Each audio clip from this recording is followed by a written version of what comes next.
Good morning, all of you. Today we are going to start class 7th SST part Civics, chapter number 4, Role of the State Government and Healthcare. So, here in this chapter, we'll read about the role of state government and what are their work. Especially, we'll read about the healthcare. So, first of all, we have to know about why there is a role of state government for the healthcare. So why it is been mentioned that the healthcare should be the responsibility of the state government. So for that, we have to understand the directive principle of the state policy. So what is the directive principle of state policy? So it is a policy that provide the guidelines for framing the laws for the central and the state government. So this directive principle of state policy is present in the Constitution of India. So this directive principle of state policy helps the central as well as state government for making any laws. So that gives us the purpose for the state government to provide the healthcare facilities to the people of that particular state. So this directive principle state policy, it also promotes the social welfare by improving the social and economic life of the people. So directive principle of state policy is also look after the welfare of the people, means the people those who are living in the country or in the state, that is they all comes under the directive principle of state policy, means that is the responsibility of the state and the central government to look after the social welfare. Okay, this is only the guidelines, not enforceable, means that we cannot legally complain if the government does not implement all these. If the government does not implement, so we cannot go uh, or complain, legally complain to the government that they are not following these directive principle of state policy, or the guidelines which is provided by the directive principle of state policy. So this is only the guidelines, that is for the helping purpose, for the purpose of helping to the state government as well as the central government. Let's see some of the point which is mentioned in the directive principle of state policy. So you will be able to understand the things which is are in the directive principle of state policy. First of all, the thing is that is mentioned is to secure all its citizens an adequate means of livelihood, means whatever the citizens is present in the country, it is the responsibility of the government to provide the adequate means of livelihood means the source of earning, means that the citizens can earn something by doing some work.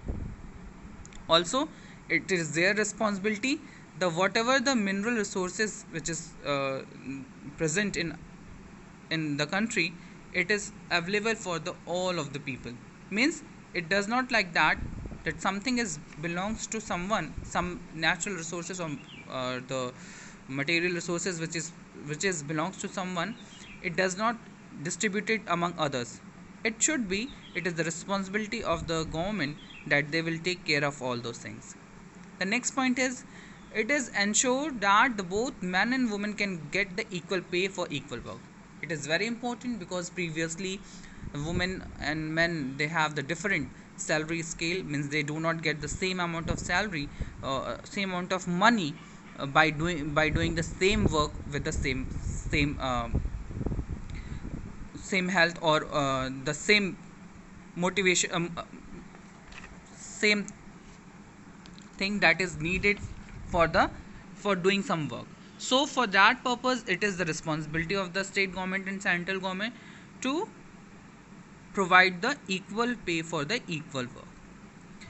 Also to secure the right to work, education and public assistance to unemployed, aged, sick and disabled people.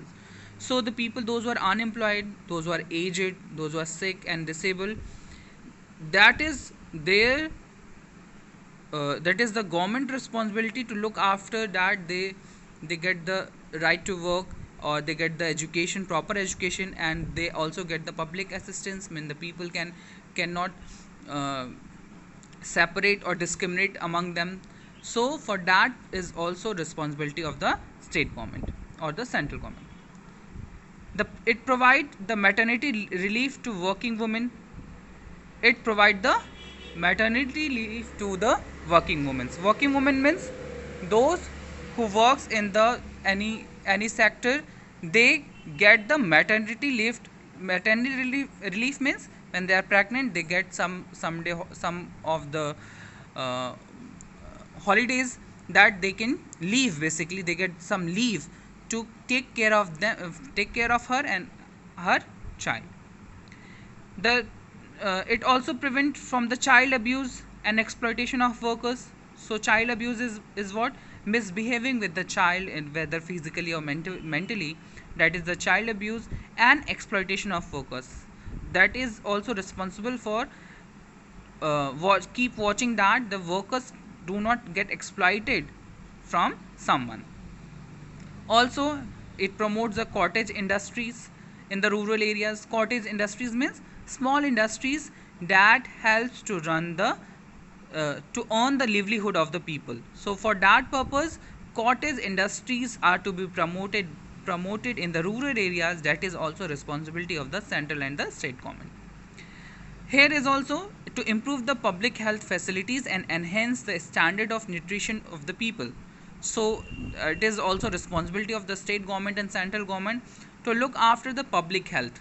Means the people, those who are living in the state or the country, that is their responsibility to provide them health facilities and also to enhance the standard of the nutrition of the people. Means those who are living in the country, they must get the proper amount of diet for the diet that is needed for the particular person, that it's to be that is to be provided by the government. It is the responsibility of the government, whether the central government or the state government. So these are some of the directive principle of state policy, that is the guidelines of directive principle of state policy that is to be followed by the state government and the central government. But the thing is that we cannot we cannot complain the government regarding it. These are the only guidelines to provide the citizens and the central government and the state government. Now, public health. So, as per the directive principle of state policy, the public health is the responsibility of, again, it is of the government. So, for that purpose, the government makes laws for these things. Like it can make the laws on public health and sanitation, water, electricity, primary education, and the taxes which is to be implemented on agriculture income or vehicles, buildings. So there are a lot of things for on that the state government can make laws. So here the government makes some of the laws to provide the healthcare facilities that we will read in the slides. The state government undertake the various programs to look after the public health, and they take the help of the NGOs. So government not only provide the health facilities by itself, they take the help of the NGOs as well. Means NGOs are there to help the government to provide the public facility to the people or the nation of the citizen of the nation. Also, whatever the expenditure, whatever the money is spent for the health care to be provided to the citizen of the people, a citizen of the country, that is to be spent by the central government and the state government jointly. Means they both will bear up the spends that is done on the public health. Okay, here is one department that is made for providing the healthcare facility, that is the Ministry of Health, and family welfare. So this is the particular department that will take care of the public health in public issue and public health issues, and the head is the department of the health minister. So whosoever is the health minister of the state, he is the in charge of the health and family welfare department. So government has took a lot of steps to improve the public health. So like that, you have heard the uh, healthcare centers and different medical colleges. You have might be heard, you might be heard AIMS. So these are some of the uh, health facilities that is provided by the government, state government and central government, to keep the people or the citizen healthy. Like the state government runs the healthcare centers, dispensary, hospital in rural and urban areas. So they run these things at free of cost or sometimes at very low rates that people can easily afford it. If it is expensive, the people cannot afford it. For that purpose, the state government runs healthcare centers, dispensaries and hospitals. Also, government spread awareness. It is also the work of government that they spread the awareness about hygienic living and nutritional diet plan through the various media campaign. You might have seen in the different national television and ad that they are providing the different messages or different campaign that live hygienic and eat nutritional diet that you can make your body and make your surroundings healthy. So these things, these kind of media campaign like ads, you might have seen in the different television or different newspaper or different mediums of media of communication, that you might be aware of these things. So for that purpose, government spread awareness among about these things. Also, the government is responsible for giving the training to the health workers and prepare the health plan for every village. So it is the responsibility of government to make the health plan and train the health workers that they are able to treat any of the disease, any of the problems related to the health. It also conduct the mass immunization program free of cost. So immunity based diseases are there, lot of diseases are there. So for that, to boost up the immunity, they conduct immunization program, and that helps the people to keep themselves healthy. Also, it tries to control the spread of communicable diseases by spreading awareness and by providing free drinking water and sanitization facility. So it is it is responsible of the government to take care of the spread of the communicable diseases. So communicable diseases is what that can be communicate easily with the by touching hand, by coughing, by sneezing, by uh, even when we speak or some saliva came out from our mouth, that all can cause the different communicable diseases. Right now, you might have heard the COVID-19 is there. So it is the responsibility of government to protect you from those things. So government is what it is doing the campaign. It is broadcasting in the ad on the television. Keep your hand clean, you make your hand sanitize, make yourself sanitize, do not come out of the house if it is not if it is very much required, not required. So these are the things that is done by the government to make sure that you will not fall or suffer from the COVID-19. So for that purpose, government has aware and provide some of the basic facilities, that like making lockdown, like to protect you not to get contacted with the diseased person or the suffered person. For that purpose, government took a lot of initiative. Also, the state government implement the policy of NHRM, that is the National Rural Health Mission. So it is the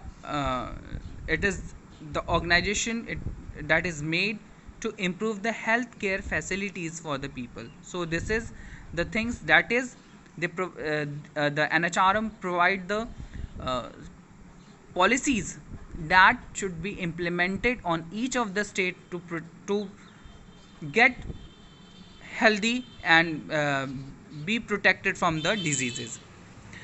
Okay, NHRM conducts the special program to improve the health of newborn babies and their mothers okay, it is the responsibility of NHRM to provide the health facilities to the newborn babies. So the newborn babies and their mother as well. So it is the duty of NHRM to provide the health facility that any mother or any newborn baby can not get contact in any disease or do not get any kind of critical problem. That is the responsibility of NHRM to help them. Also, to reduce the infant mortality rate. Okay, infant and maternal mortality rate, both are is very important.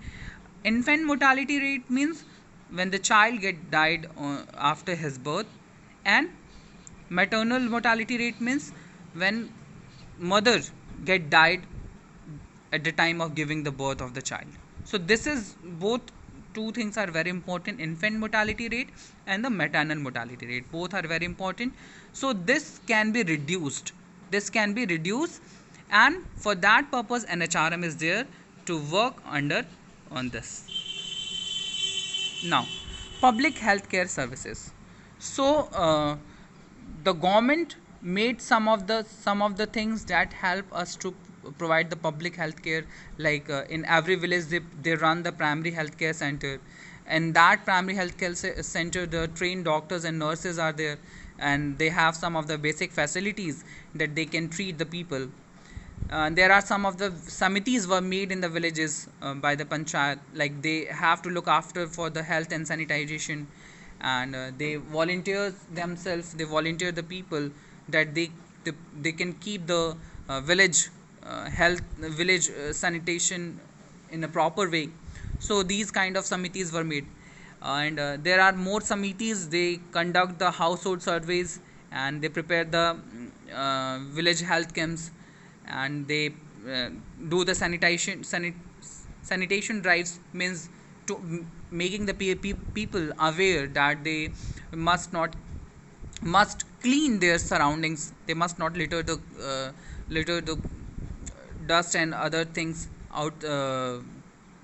outside of their house. So it is for the awareness purpose different samitis work, like regular cleaning, internal painting of the reservoirs. So the water source, reservoir is the water source from where the water is that water is available for the people. So for that, everything is to be clean and everything is to be hygienic, that the people can make himself or herself healthy.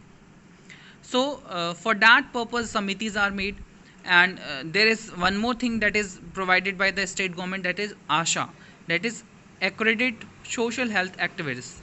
These are mostly women, almost they are women, and they promote the awareness about the basic healthcare issues in the villages area. So they are the ASHAs are there, they help the people, they help the women, especially the mother and the new infant baby, and related to their health and hygiene, what to give them to eat, what kind of nutritional food they can get, and if some small diseases are there that they can be cured by themselves.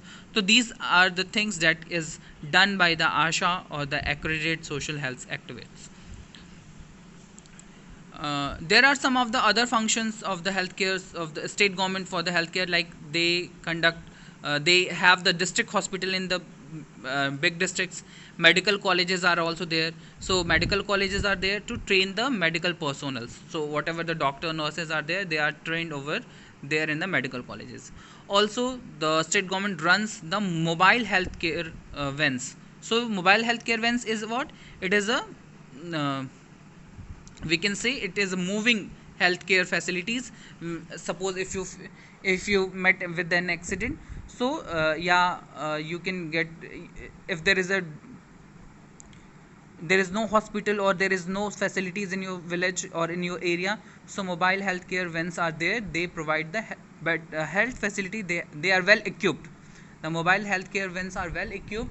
they provide the health facilities to the people, those who are not accessible, easily accessible to those health facilities that is provided by the government. So they go to the so the mobile healthcare vans are provide to those people. Healthcare camps, so government is also responsible for camping,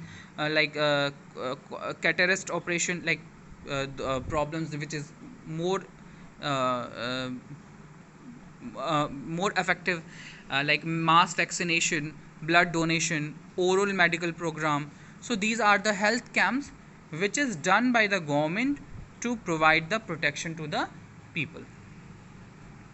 Okay, the ASHA, it is the like they are start means the for the ASA, the state government has started it is in on 12th April 2005, and they have appointed ashas for the rural health mission, and to provide the better health facilities to the rural areas people. So ashas are there to help the mother as well as infant child that I had explained. And there you can see the some of the pictures of the ashas and mobile healthcare vans. They are there to help the people for the people where they cannot reach to the healthcare centers. Camps that is organized by the government or the NGOs, so to provide the vaccination or other oral healthcare checkups. So these are the things that is provided by the government. Now, drawbacks of the public healthcare services. There is a lot of drawbacks that we can talk about the public healthcare services. First of all is scarcity of the fund. Means scarcity of fund means the money that is to be given by the government is not appropriate. If it is given, it is not utilized properly. Means the money that is required for the public health care, that money is to be sometimes it is do not provided by the central or the state government. If it is provided, it is not used properly. Skilled doctors are not willing to serve in rural areas. So whosoever is very skilled, they have the very knowledge, they do not want to work in the rural areas because there is no earning. For that purpose, the doctors are not willing to work. Shortage of medical equipment and medicines as well. There is a lot of shortage of medical equipment in the villages and the medicines as well.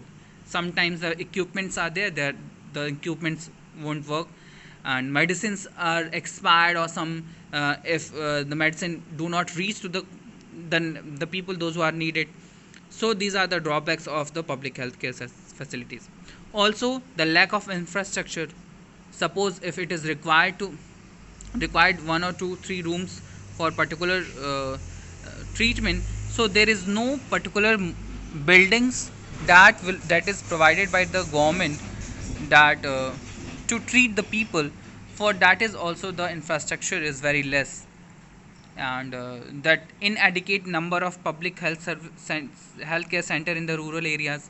There is very less in number of public healthcare centers in the rural areas. If it is, so it is not work properly, the doctors are not coming, sometimes medicines are not there. So these are the things that are the drawbacks of the public healthcare facilities. And also improper management of the government hospitals. So government hospital is there, they do not take the thing seriously, they do not work properly, and these are some of the drawbacks which led to the create the negative impact of the public health services on the people. Now, private healthcare services. So as you know, the private healthcare services is for those people those who can afford it, because the private healthcare centers are very expensive. They are well equipped, well maintained workers, well maintained doctors and nurses are there, but they charge more than the government hospital. Like if they provide the better health facilities, like sometimes the super specialties healthcare facilities and clean and prompt services. So these are the things that led the private healthcare services in on the top. If it is more clean, more effective, more the facilities are provided by the private hospitals than the government hospital or the public healthcare hospitals. So because of that uh, people are unwillingly going to the public private healthcare center, and they spend a lot of money. Okay, now let us see the some of the other function of the state governments. Means as per the directive principle of state policy, the healthcare we have read. The other things that comes under the state government, that is the land reforms. So land reforms is what it is. Categorized into six parts, that is the abolition of intermediaries. Means there is no intermediaries, means there is no middleman is there that who collect the rent and give it to the other people. So this was before independence, but now the intermediaries were totally abolished.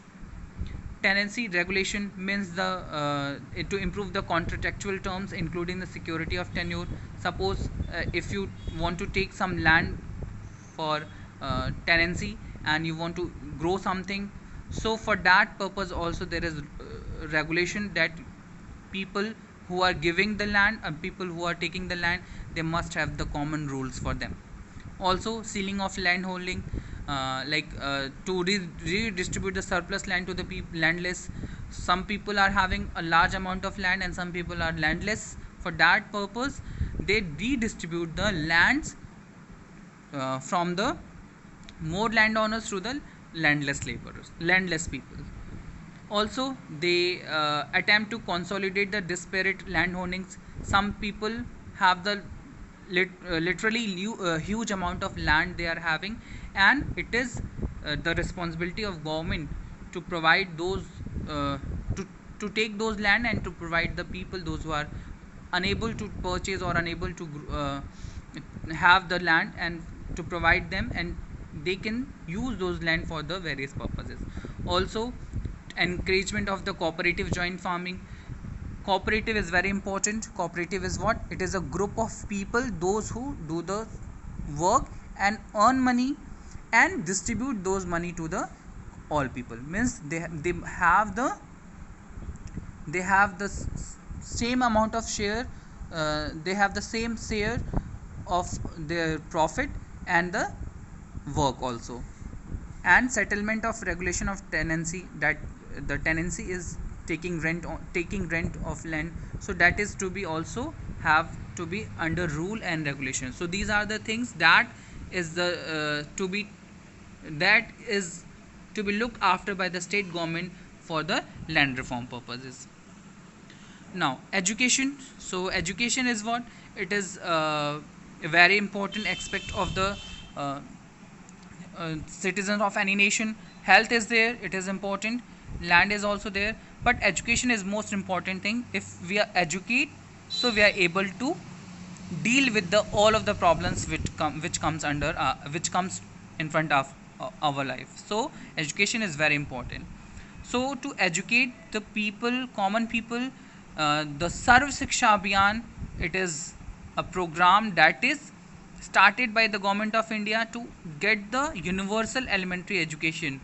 So universal elementary education means the each people of the country at least get that much educated that they are able to read and write something. So for that purpose they have started the Sarv Shiksha Abhiyan. So Sarv Shiksha Abhiyan, it is launched in 2001-2002 in the partnership of the state government and the local self government. So they are the responsible for giving the education to the people of the country. So for that purpose the state government runs many schools and colleges at the village level and district level as well in the cities. So it is the responsibility of government to provide the schools, colleges in the village or the district levels, so that the people who cannot afford the private schools or private expensive education, they can get the education with these state government schools and the colleges. Also, SSA, like Sarv Shiksha Abhiyan had aimed to open the school in the remote areas of the state, like they get the straighten the existing school of infrastructure. They have to open the school in the new areas. If it is already open, they have to improve those infrastructure of that school and conducting more teacher training programs. So it is responsibility of the state government, according to the Sarv Shiksha Abhiyan. They must look after the opening of the new schools in the areas if it is open. So the infrastructure should be good, and the teachers, those who are working in it, they must be get trained by the government education programs. Right to education, this is the right that is included by the included in the Constitution of India, that has provide us the children to free and compulsory education. And this kind of act, or the education right, basically it was implemented on 1st April 2010. And according to the RTE, that is right to education, the it is duty of government to provide the elementary education of every child at the age of 6 to 14 years. So whosoever is there 6 to 14 year age child, whether it is girl, boy, whosoever, they have the right to get the education, free and compulsory education by the government. So here the government will bear and the cost and responsibility of getting child admitted to the school. So it is the responsibility of government that the child must get admitted, and the whatever the expenses is there, the government should have to bear up. And also ensuring that he or she completes 8 years of schooling. So it is the responsibility of the government that the children who is get admitted in those schools, they must have completed their 8 years of schooling. Also, under this act, no child will be denied from admission and asked take admission test. So according to RTE, none of the child can be asked to take admission test. Means they are without giving any kind of test, they can get the admission in the school. Also, children, those who are special child, like disables, they can also get the admission in the regular schools, like they can also get the admission in the common school. And these are the things that it is to be looked after by the government. But right to education is the part of directive state principle policy, and what was not enforceable. Means this also comes under the directive principle of state policy, and it is also not enforceable, but it must be implemented. It is already implemented by the government, so it is responsibility of the government to look after into the free providing the children to the free and compulsory education. That's it that you have to do. Your homework is to write the all of the drawbacks of the public healthcare services in your copy. Thank you, students.